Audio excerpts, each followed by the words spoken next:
what are the RPA vendors doing? Mm-hmm. A couple of things that they're doing that I'm encouraged by, but they need to take it further. The first thing they're doing is they're creating marketplaces. So in essence, some people call it a bot farm, some people call it a bot market, where you can pick up bots and leverage them. And that's a great idea.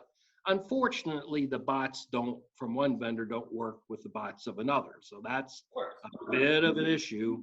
There's a vendor tie-in. I wish they'd have standards and bots would buddy with each other across the vendor lines, but today they don't.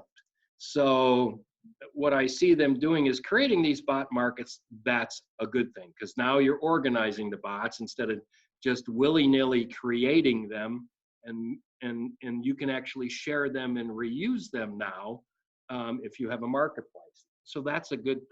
So you have your own bot farm in a way, right? You create an environment, right, where all your seeds of bots, initial kind of right setting, right? And as they grow up and become more sophisticated, you know, they'll have a lot of yield out of that farm.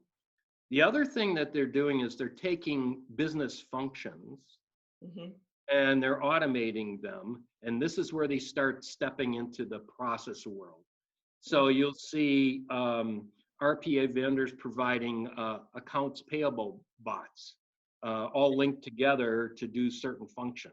So that's a lot like a process, because a process has actor, step, action, next, actor, step, action, next. So they're kind of getting into that, and they're in essence what I call a complex, multifaceted bot that does a functional. So it's a functional bot rather than a task bot. And that's good that they're doing that. So there's a number of vendors that are selling some predetermined bot suites that do a certain business function or a certain organizational function. Those are good things. So that's the good thing that RPA vendors are doing.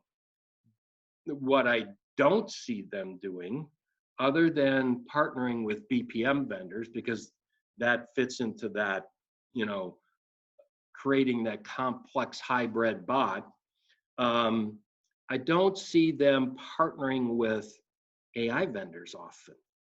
I don't see them partnering with, process mining vendors often. And I think they have their eye on that, but I'm just not seeing it. I'm starting to see RPA vendors partnering up with content vendors.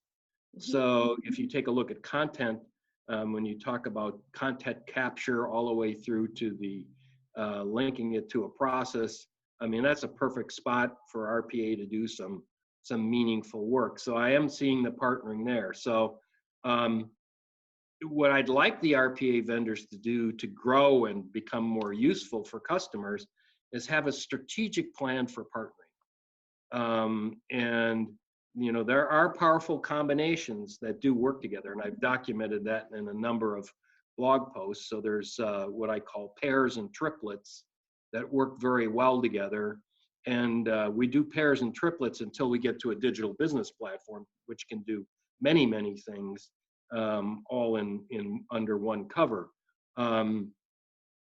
So I see that the RPA vendors that are going to be most successful are the ones that have a strategy. So if you're looking at an RPA vendor, make sure you get their partnering strategy. What's the order that they're going to do it in? What's the time frame? Does it match the kind of projects that you want? I mean, if you want to make your processes smarter, make sure that they're working with AI. If you want to focus RPA in on more problems so you get more productivity, should be working with mining vendors. If you have a lot of log jams with your content flows, they should be working with content. So take a look at their partnering plan. And if they won't show you a partnering plan,